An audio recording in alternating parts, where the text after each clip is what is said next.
வாழ்க தமிழ். கிளாஸ் 6ஓட ஒரு science lesson.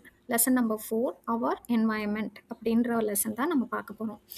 இன்ட்ரொடக்ஷனில் நம்ம என்ன பார்க்க போகிறோம்னா, என்வாயன்மெண்ட்னா என்ன, ஏபயோட்டிக் ஃபேக்டர்ஸ், பயோட்டிக் ஃபேக்டர்ஸ்னால் என்ன, அதுக்கப்புறம் இக்கோசிஸ்டம்னா என்ன, types of ecosystem, components of ecosystem.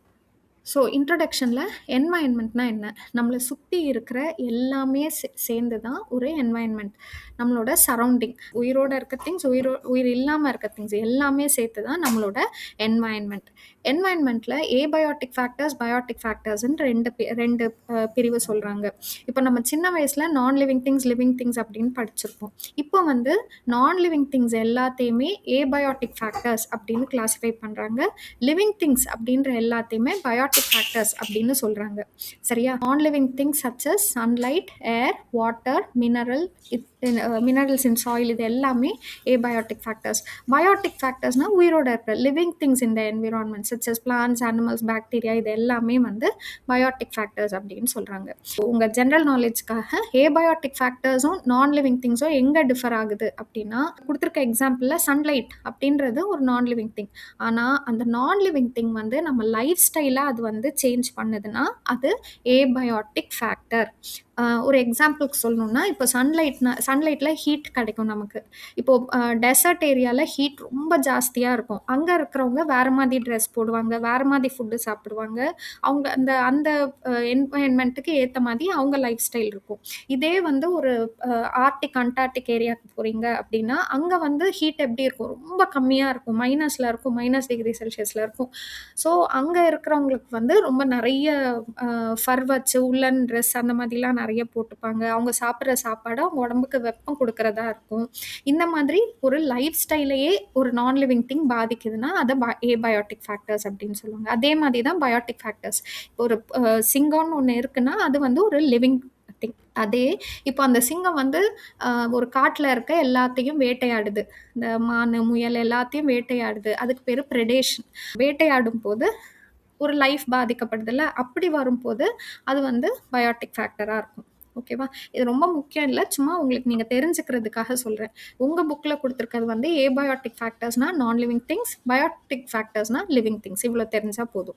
இப்போ இக்கோசிஸ்டம்னா என்ன? இப்போ நம்ம மேலே பார்த்தோம்ல, லிவிங் திங்ஸ், நான் லிவிங் திங்ஸ், இது எல்லாமே ஒன்றோட ஒன்று எப்படி இன்டராக்ட் பண்ணிக்குது, எப்படி வந்து ஒன்றை சார்ந்து இன்னொன்று வாழுது, இல்லை ஒன்று வந்து இன்னொன்று எப்படி பாதிக்குது, இன்னொரு லைஃப்பை எப்படி பாதிக்குதுன்றது எல்லாமே சேர்ந்து தான் ஒரு சூழ்நிலை மண்டலம் உருவாகுது. சூழ்நிலை மண்டலம் தான் இக்கோசிஸ்டம்.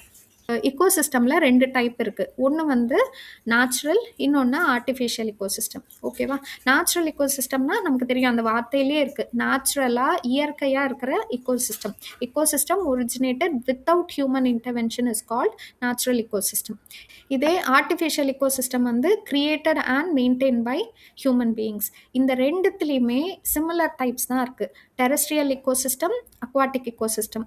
இங்கே பார்த்தீங்கன்னா தெரியும், நேச்சுரல் இக்கோசிஸ்டம்லேயும் terrestrial ecosystem, aquatic ecosystem, artificial இக்கோசிஸ்டம்லேயும் டெரெஸ்ட்ரியல் இக்கோசிஸ்டம், அக்வாட்டிக் இக்கோசிஸ்டம் அப்படின்னு இருக்குது. இயற்கையாக இருக்க டெரைன் அப்படின்னாலே நிலப்பரப்பு, அக்வா அப்படின்னாலே தண்ணி.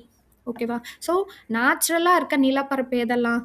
காடு, மலை, நிலப்பரப்பு, இப்போ நம்ம வீடெல்லாம் இருக்கே இந்த நிலம், இது எல்லாமே வந்து டெரெஸ்ட்ரியல், இயற்கையாக அமைந்த டெரெஸ்ட்ரியல் இக்கோசிஸ்டம். இதே வந்து நீர்நிலைகள், இயற்கையாக இருக்க நீர்நிலைகள் எதெல்லாம்? Sea, river, lake, pond, puddle, இது எல்லாமே. பாண்டுனா குளம், படில்னா நீர்க்குட்டை. இயற்கையாக அமைகிற எல்லா இக்கோசிஸ்டம், அக்வாட்டிக் இக்கோசிஸ்டமும் நேச்சுரல் இக்கோசிஸ்டம். ஆர்டிஃபிஷியலுக்கு வரோம்னா இதில் வந்து நிலப்பரப்பு எது? இப்போ ஒரு வெறும் இடம் இருக்குது, அதை வந்து நம்ம ஒரு வயலாக மாற்றுறோம் அப்படின்னா அது வந்து ஆர்டிஃபிஷியலி அவைலபிள் டெரெஸ்ட்ரியல் இக்கோசிஸ்டம். கார்டன்னு கொடுத்துருக்காங்க எக்ஸாம்பிள்.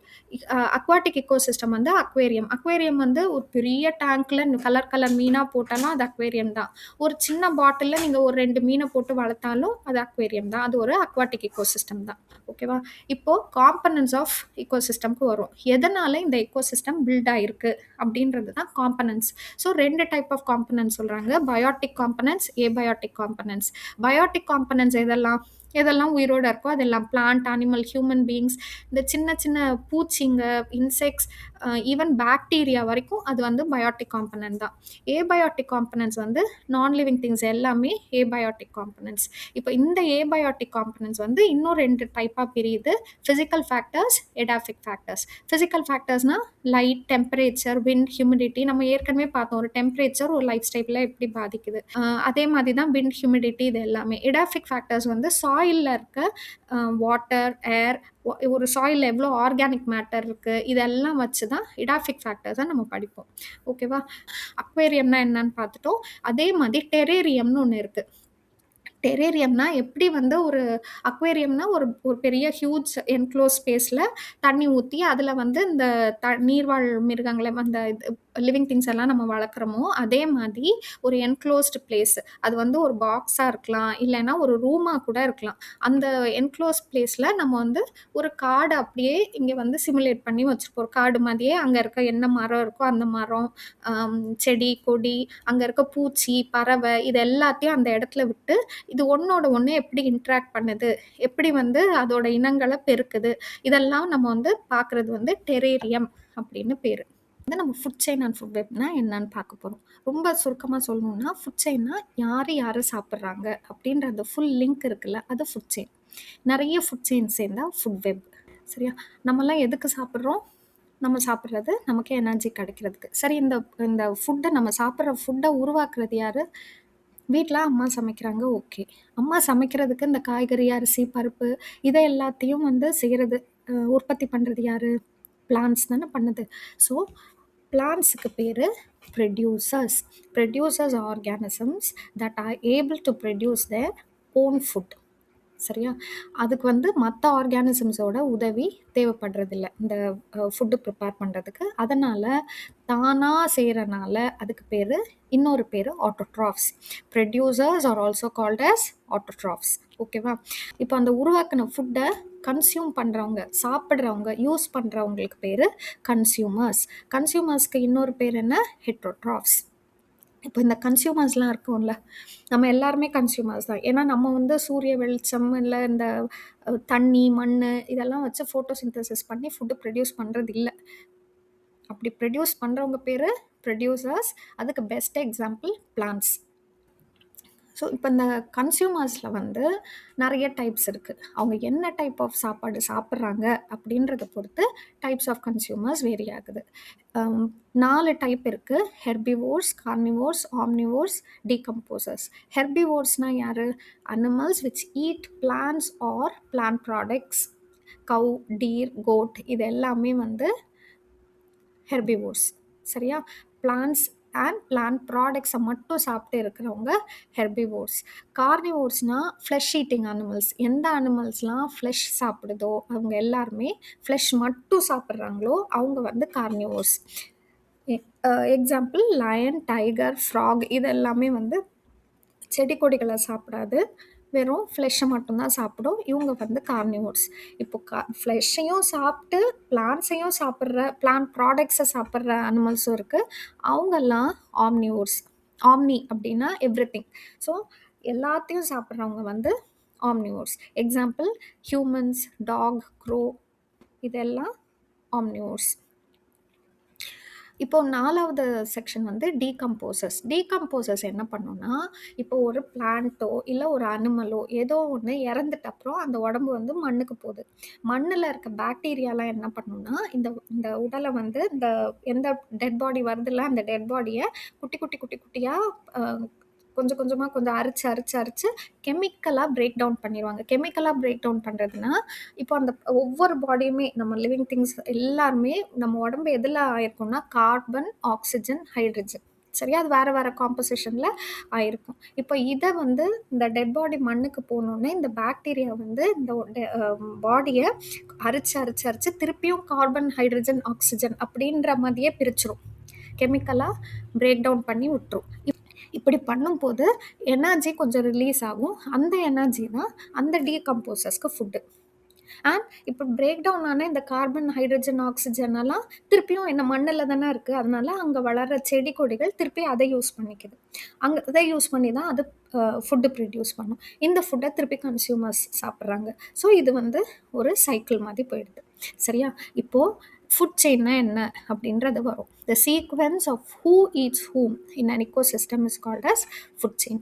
யார் யாரை சாப்பிட்றாங்க. இப்போ ஒரு எக்ஸாம்பிளுக்கு நம்ம என்ன பார்த்தோம், சூரிய வெளிச்சம், தண்ணி, மண் இதெல்லாம் வச்சு ஃபுட்டு ப்ரொடியூஸ் பண்ணுறது யார்? ப்ரொடியூசர்ஸ். ஸோ பிளான்ஸ் வந்து ஃபுட் செயினில் ஃபஸ்ட்டு இருக்கிற இது வந்து பிளான்ஸ் தான். அடுத்தது இந்த பிளான்ஸை சாப்பிட்ற ஹெர்பிவோர்ஸ், டீர், கவ், கோட் இதெல்லாம் இருக்குல்ல, இவங்கெல்லாம் second part of the food செயினுக்கு வராங்க. இவங்கள சாப்பிட்ற ஃப்ளஷ் ஈட்டர்ஸ், இவங்க கார்னிவோர்ஸ் இல்லை ஆம்னிவோர்ஸ், இவங்க வந்து நெக்ஸ்ட்டு. ஸோ இங்கே பிளான்ஸ், டீர், டைகர் அப்படின்றது ஒரு ஃபுட் செயின்.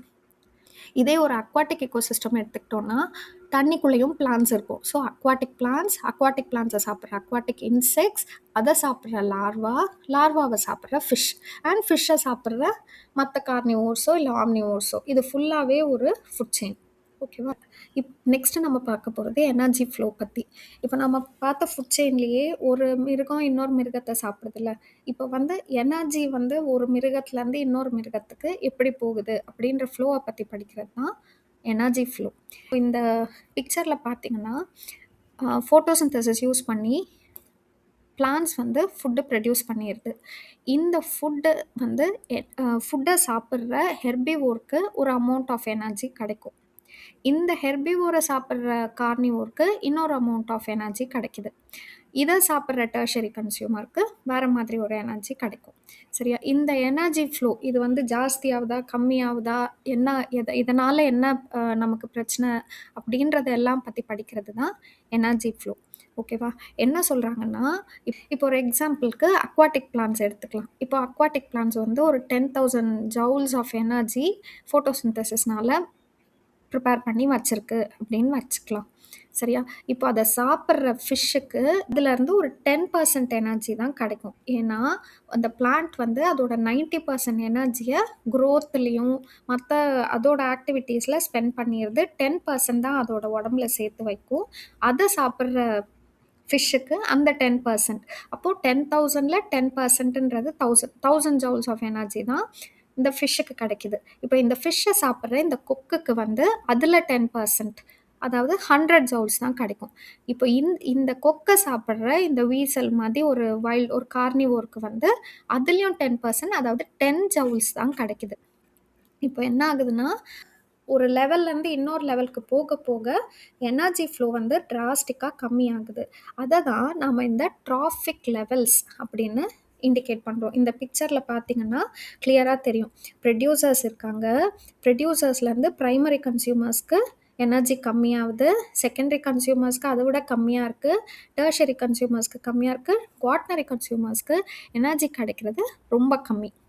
சரியா? இதை தான் எனர்ஜி ஃப்ளோ அப்படின்னு சொல்கிறாங்க. இந்த பிரமிட் ஷேப்பும் அதை தான் டினோட் பண்ணுது. கீழே நிறைய எனர்ஜி இருக்குது பேஸில், மேலே போக போக எனர்ஜி லெவல் ரொம்ப கம்மியாகுது. சரியா? அந்த ஃபர்ஸ்ட் லெவலில் ப்ரொடியூசர்ஸை பிளான்ஸ் எல்லாம் சாப்பிட்றாங்கல்ல, அந்த அனிமல்ஸ்க்கு பேர் ப்ரைமரி கன்சியூமர்ஸ். இந்த ப்ரைமரி கன்சியூமர்ஸை சாப்பிட்றதுங்களுக்கு பேர் செகண்டரி கன்சியூமர்ஸ். அண்ட் செகண்டரி கன்சியூமர்ஸை திருப்பி சாப்பிட்றவங்களுக்கு மூணாவது நிலை, அதை வந்து டெர்ஷரி கன்சியூமர்ஸ். டெர்ஷரி கன்சியூமர்ஸை சாப்பிட்ற ஃபோர்த் லெவல் வந்து குவாட்டர்னரி கன்சியூமர்ஸ். இந்த பிரமிட் டயக்ராமுக்கு பேர் எனர்ஜி பிரமிட். ஓகேவா? இப்போ நம்ம எதுக்காக இந்த ஃபுட் செயின், இந்த எனர்ஜி பிரமிட் பற்றிலாம் படிக்கிறோம் அப்படின்னா, இப்போது அந்த ரிலேஷன்ஷிப் ஒரு ஆர்கானிசம் இன்னொரு ஆர்கானிசம் சாப்பிடுது, இன்னொரு ஆர்கானிசம் சாப்பிடுது. இப்போ ஒரு வேளை இந்த நடுவில் ஏதோ ஒரு ஆர்கானிசமை நம்ம எல்லாம் கொண்டு குவிச்சிடுறோம் அப்படின்னு வைங்களேன், அப்போ அந்த ஃபுட் செயின் ஃபுல்லாக பாதிப்படையுதா? ஸோ அதை பற்றி படிக்கிறதுக்கு தான் நம்ம ஃபுட் செயினை பற்றி தெரிஞ்சுக்கணும். அதே மாதிரி இந்த எனர்ஜி ஃப்ளோ எவ்வளோ கம்மியாக நமக்கு வருது, அப்போ நம்ம ப்ரொடியூஸ் பண்ணுறதே எவ்வளோ ஜாஸ்தியாக ப்ரொடியூஸ் பண்ணணும் அப்படின்ற அந்த நியூட்ரியன் கால்குலேஷன் நமக்கு கிடைக்கிது. ஒரு பொல்யூஷனால் இப்போ ஒரு இண்டஸ்ட்ரியிலேருந்து ஏதோ ஒரு கழிவு நீரெல்லாம் வந்து ஒரு ஆற்றுலையோ இல்லை ஏரியிலையோ கலக்குது அப்படின்னா அதில் இருக்க ஃபிஷ்லாம் சாகுதுன்னு வச்சுக்கலாம். இது வந்து ஃபுல் ஃபுட் செயினை எப்படி பாதிக்கும்? அப்போ பொல்யூஷனோட இம்பேக்ட், இதை அந்த மூமெண்ட் ஆஃப் டாக்ஸிக் சப்ஸ்டன்சஸ். இப்போ நம்ம எனர்ஜி வந்து கம்மியாயிட்டே போகுது அப்படின்னு பார்த்தோம். இதே அந்த லோவர் லெவல் ஆர்கானிசம் உடம்புல இருக்க பாய்சன் வந்து மல்டிப்ளை ஆகிட்டே போகும் மேலே போக போக. ஸோ அந்த மூமெண்ட்டு இதெல்லாம் பற்றி நமக்கு தெரியணும்னா நம்ம ஃபுட் செயின் அண்ட் இந்த எனர்ஜி ஃப்ளோ பற்றிலாம் படிக்கணும். அடுத்தது நம்ம பார்க்க போறது ஃபுட் வெப். ஃபுட் வெப்னா என்னன்னா, இந்த ஃபுட் செயின்ஸ் எல்லாம் இருக்குல்ல, எல்லா ஃபுட் செயின்ஸையும் சேர்த்து மொத்தமா ஏன்னா ஒரு ஒரு பர்ட்டிகுலர் ஃபுட் செயின் மட்டும் இந்த உலகத்துல இல்ல. எல்லாருமே சாப்பிடுறோம். ஸோ எல்லா உயிரினங்களும் சாப்பிடுது. அதனால இத எல்லாத்தையுமே மொத்தமா பார்க்கும்போது, அதுக்கு பேர் தான் ஃபுட் வெப். சரியா? If we put all the food chains within an ecosystem together, then we end up with many interconnected food chains. This is called food web அப்படின்னு சொல்றாங்க. ஓகே. இப்போ இந்த 3rd பார்ட்ல நம்ம பார்க்க போறது வந்து வேஸ்ட் மேனேஜ்மென்ட் அண்ட் ரீசைக்ளிங்.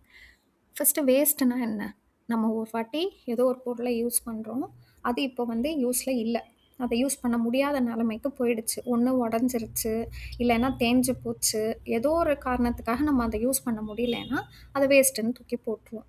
இப்படி நம்ம போடுற வேஸ்ட் வந்து, இது போய் சேர்ற இடத்துனால நமக்கு ஆபத்தா? இல்ல நமக்கு ஏதாவது பெனிஃபிட்டா? இத பத்திலாம் நம்ம படிக்கிறது தான் வேஸ்ட் மேனேஜ்மென்ட் அண்ட் ரீசைக்ளிங். சரியா? இப்போ நம்ம வந்து வேஸ்ட்ட 3ஆ கிளாசிஃபை பண்ணலாம். Solid waste, liquid waste and gaseous waste. Liquid வேஸ்ட்னா சாக்கடை கழிவுகள் அப்படின்னு சொல்லுவாங்க. எது நம்ம ட்ரெயின் பண்ணி விட்டுடுறோமோ இது எல்லாமே லிக்விட் வேஸ்ட். கேஸஸ் வந்து இண்டஸ்ட்ரியிலேருந்து வர கேஸஸ், வெஹிக்கல்ஸ்லேருந்து வர கேஸஸ் இது எல்லாமே வந்து கேஷியஸ் வேஸ்ட்டு. சாலிட் வேஸ்ட் குப்பை தொட்டியில் போடுறோம்ல கார்பேஜ் அது எல்லாமே சாலிட் வேஸ்ட். வேஸ்ட்டை ஜென்ரலாக 2ஆ பிரிக்கிறாங்க. பயோடிகிரேடபிள், நான் பயோடிகிரேடபிள். பயோடிகிரேடபிள்னா மக்கும் கழிவுகள். நான் பயோடிகிரேடபிள் மக்கா கழிவுகள். மக்கும் கழிவுகள்னா என்ன? அதான் இந்த டீகம்போசர்ஸ்னு ஒன்று படித்தோம்ல இதுக்கு முன்னாடி. அந்த டீகம்போசர்ஸால் நம்ம போடுற வேஸ்ட்டை டீகம்போஸ் பண்ணி, அதாவது பீஸாக குட்டி குட்டி குட்டியாக உடச்சி திருப்பி அதோட எலிமெண்டல் கெமிக்கல் ஃபார்முக்கு கொண்டு போயிட முடியும்னா அது பயோடிகிரேடபிள். நம்ம ஏற்கனவே பார்த்த மாதிரி அது வந்து திருப்பி மண்ணோட மண்ணாக போய் சேர்ந்து திருப்பி செடிங்க அதுங்கெல்லாம் செடி மரம் இதெல்லாம் அதை வந்து யூஸ் பண்ணுறதுக்கு வசதியாக இருக்கும். உரமாக போயிடும். சரியா? Term biodegradable is used for those things that can be easily decomposed by natural agents like water, oxygen, ultraviolet rays of sun, microorganisms. Microorganisms தான் அந்த decomposers. இந்த எல்லாமே சேர்ந்து அந்த பொருளை மக்க வைக்க முடியும்னா, டீகம்போஸ் பண்ண முடியும்னா அதுக்கு பேர் biodegradable. சரியா? Natural elements like oxygen, water, moisture, heat இது எல்லாமே அந்த அந்த பயோடிகிரேடபிள் சப்ஸ்டன்ஸை டீகம்போஸ் பண்ண ஹெல்ப் பண்ணுது. நெக்ஸ்ட்டு நம்ம பார்க்க போகிறது நான் பயோடிகிரேடபிள் வேஸ்ட். இது வந்து டீகம்போஸ் ஆகாது. the materials which cannot be broken down or decomposed into the soil by microorganisms and natural agents are called as non biodegradable. இது வந்து மோஸ்ட்லி நம்ம தூக்கி போடுற plastic materials, metal scraps, aluminium cans and bottles இது எல்லாமே நான் biodegradable. மண்ணில் போட்டோம்னா மக்காமல் அது அப்படியே அடைச்சிக்கும் மண்ணை. அதுக்கு மேலே தண்ணி ஊற்றினா கூட தண்ணி கூட உள்ளே இறங்காது. தண்ணி இறங்கலைன்னா என்ன ஆகும்? கிரவுண்ட் லெவல் வாட்டர், நம்ம நிலத்தடி நீர் அளவு வந்து ரொம்ப கம்மியாயிடும். சரியா? இப்போ நம்ம புக்கில் ஒரு குட்டி கதை ஒன்று கொடுத்துருக்காங்க. ராணின்ற பொண்ணு வந்து ஸ்கூல்லேருந்து ஈவினிங் வீட்டுக்கு போனோன்னே அவளுக்கு ரொம்ப பசி. அவள் என்ன பண்ணுறா? ஒரு பனானாவும் ஒரு பேக்கெட் சிப்ஸும் எடுத்து சாப்பிட்றா. அந்த சிப்ஸ் பேக்கெட் வந்து பிளாஸ்டிக் பேக்கெட். சாப்பிட்டு முடிச்சுட்டு குட் கேர்லாக அந்த பனானா பீலையும் அந்த பிளாஸ்டிக் பேக்கெட்டையும் கொண்டு போய் டஸ்ட்பினில் போட்டுடுறா. நெக்ஸ்ட் டே அவங்க அம்மா என்ன பண்ணுவாங்க? அந்த பிளாஸ்டிக் அந்த கார்பேஜ், அந்த குப்பை தொட்டியில் இருக்க கண்டென்ட் எல்லாம் ஒன்று கொண்டு போய் எதாவது டஸ்ட்பினில், ரோட்டில் இருக்க டஸ்ட்பினில் போடுவாங்க. இல்லைன்னா குப்பை கலெக்ட் பண்ண வர்றவங்க கிட்ட கொடுத்துருவாங்க. கரெக்டாக? இப்போ இந்த குப்பையெல்லாம் எடுத்துகிட்டு போய் நம்ம முனிசிபாலிட்டின்னு இல்லை நம்ம கார்ப்பரேஷன் என்ன பண்ணுவாங்க? ஒரு இடத்துல எங்கேயோ ஒரு ஓப்பன் ஏரியாவில் டம்ப் பண்ணி வைக்கிறாங்க. சரியா? கொட்டி வைக்கிறாங்க. இப்போ என்ன ஆகுதுன்னா, இந்த குப்பையெல்லாம் இருக்குல்ல, அந்த இடத்துல திடீர்னு ஏதோ ஒரு காரணத்துக்காக தீ பற்றிக்குதுன்னு வச்சுக்கலாம். ஒரு ஃபயர் இன்சிடெண்ட் அங்கே நடந்துருது. என்ன ஆகும்? இந்த பிளாஸ்டிக் பேப்பர்லாம் சேர்ந்து எரியும் போது, பிளாஸ்டிக் எரிஞ்சதுன்னா என்ன ஆகும்? ஒரு பாய்ஸ்னஸ் கேஸ் வெளியில் வரும். நம்ம ஏற்கனவே படிச்சிருக்கோம். டயாக்சின் அப்படின்ற கேஸ் வந்து வெளியில் வரும். ஸோ இந்த கேஸ் வந்து ஏர் பொல்யூஷன் காஸ் பண்ணும். ரொம்ப கெடுதல் இந்த கேஸ். அது மட்டும் இல்லாமல் எரிஞ்ச மிச்சம் வந்து இந்த மண்ணிலேயே இருக்குமா?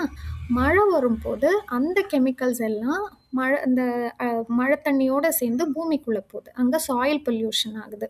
சில சமயம் அந்த பிளாஸ்டிக் கவர் குள்ள தண்ணி வந்து உள்ள போகாது. மேலேயே நிக்கும். அப்படி தேங்கி நிக்கிற தண்ணீல மஸ்கிட்டோஸ் இல்ல இதெல்லாம் வந்து ப்ரீட் ஆகி முட்டை போட்டு குஞ்சு பொரிச்சு அதோட இனத்த பெருக்கும். அதனால நமக்கு ஹியூமன் பீயிங்ஸ்க்கு நோய் வருது.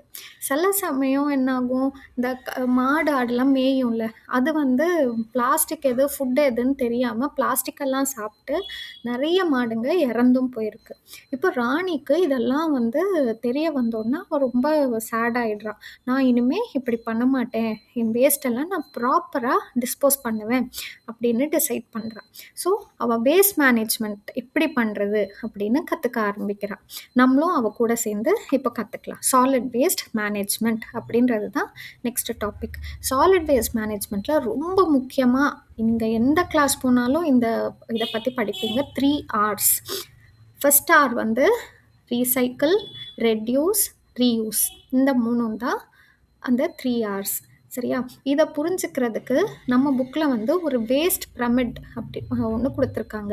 என்னெல்லாம் கொடுத்துருக்காங்கன்னா, அவாய்ட், அப்புறம் நம்மளோட 3 Rs, ரெட்யூஸ், ரீயூஸ், ரீசைக்கிள், அப்புறம் சிஐஎல், கம்போஸ்ட், இன்சினரேட், லேண்ட்ஃபில்ஸ்.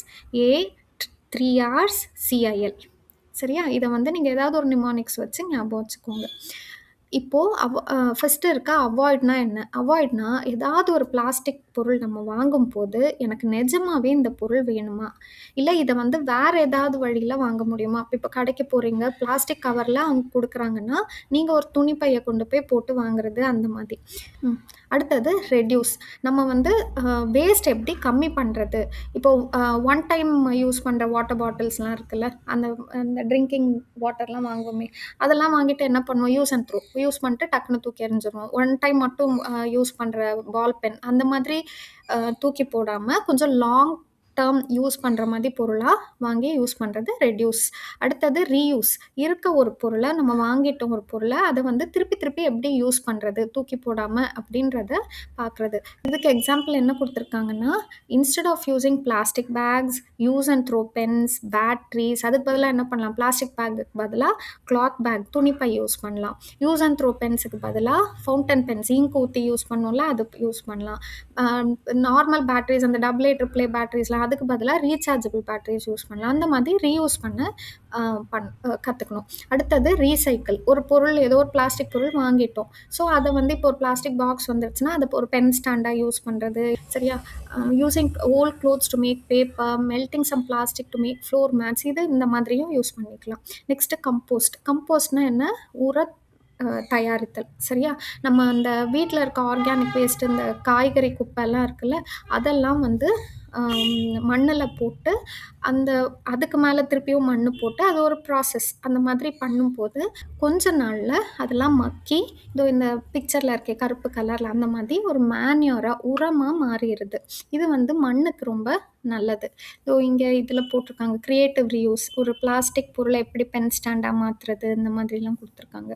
அப்புறம் இன்சினரேட்டர்ஸ் வந்து சாலிட் வேஸ்ட், ரொம்ப நிறைய சாலிட் வேஸ்ட் குவிஞ்சிருச்சுன்னா அதை வந்து எரிச்சிருவாங்க. இதுக்கு பேர் incineration. The burning of solid waste in incinerators called incineration. சரியா? அடுத்தது landfills. Landfilling is a method in which wastes are dumped into naturally occurring or manmade pits. சரியா? ஒரு குழி தோண்டி அதில் குப்பையை போட்டு அதுக்கு மேலே திருப்பி சாயில் போட்டு அந்த மாதிரி பண்ணுறது. இப்போ இந்த கார்பேஜ் மண்ணுக்குள்ளே இருக்கும்ல, அது ரொம்ப நாள் ஆக ஆக டீகம்போஸ் ஆகி அதுவும் மேன்யூராக மாறிடும். இந்த ஒரு காரணத்துக்காக தான் என்ன சொல்லுவாங்கன்னா, குப்பையை தரம் பிரித்து போடுங்க. பிளாஸ்டிக் குப்பையெல்லாம் தனியாக போடுங்க, ஆர்கானிக் குப்பையெல்லாம் தனியாக போடுங்க. ஏன்னா ஆர்கானிக் குப்பை தான் டீகம்போஸ் ஆகும். நம்ம படித்தோம், பயோடிகிரேடபிள், நான் பயோடிகிரேடபிள்னு படித்தோம். அதெல்லாம் வந்து டீகம்போஸ் ஆகும். அது கூட பிளாஸ்டிக்கும் சேர்ந்து இருந்தால் என்ன ஆகும்? பிளாஸ்டிக் டீகம்போஸ் ஆகாது. அப்போ அது உரமாக மாற வாய்ப்பில்லை, செடிக்கு போட முடியாது. அதனால் 2 முக்கியமான ஸ்டெப்ஸ் பண்ணணும். ஃபஸ்ட்டு வந்து the first step should always be to reduce waste. நம்ம வேஸ்ட் பண்ணுறதை கம்மி பண்ணிவிட்டு அந்த 3 Rs இருக்குல்ல, எதெல்லாம்? ரீயூஸ், ரீசைக்கிள், அப்புறம் ரெட்யூஸ். இந்த இத ஞாபகம் வச்சுக்கணும். அப்புறம் அந்த வேஸ்ட் பிரமிட் அதையும் நல்லா ஞாபகம் வச்சுக்கணும். வச்சுக்கிட்டு அதுக்கேத்த மாதிரி பொருள் வாங்குறதையோ, யூஸ் பண்றதோ பண்ணணும். செகண்ட் ஸ்டெப் என்ன? வேஸ்ட்டை செப்பரேட் பண்ணி போடுறது. மிக்ஸ் பண்ணாம தனித்தனியா டிகிரேடபிள் வேஸ்ட் தனியா போடணும். நான் பயோடிகிரேடபிள் வேஸ்ட் தனியா போடணும். சரியா?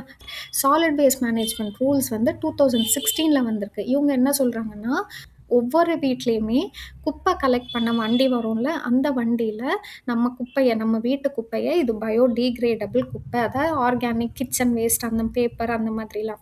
நான் பயோடிகிரேடபிள் பிளாஸ்டிக் இல்ல ரப்பர் அந்த மாதிரி இருக்கதெல்லாம் தனியா. டொமஸ்டிக் ஹசார்டஸ் வேஸ்ட், எலக்ட்ரானிக் பேட்டரிஸ்லாம் இருக்குல்ல அந்த மாதிரி. அப்புறம் சில மெடிசின்ஸ், இன்ஜெக்ஷன்ஸ் இந்த மாதிரி இருக்கதெல்லாம் தனியா போட்டு குடுக்கணும். ஓகேவா? இது ஃபர்ஸ்ட்டு. 2வது nobody shall throw, burn or bury the solid waste on streets. Open public ஏரியாலயோ, ஸ்ட்ரீட்ஸ்லயோ குப்பை போடக்கூடாது. இந்த ஓடுற ஆறு, ஏரி இதுலலாம் கூட நம்ம குப்பைய கொண்டு போடக்கூடாதுன்றது செகண்ட் ரூல். சரியா? டொமஸ்டிக் ஹசார்டஸ் வேஸ்ட்னா இப்ப மேல பார்த்தோம்ல டொமஸ்டிக் ஹசார்டஸ் வேஸ்ட் அப்படின்னா என்னன்னு குடுத்துருக்காங்க.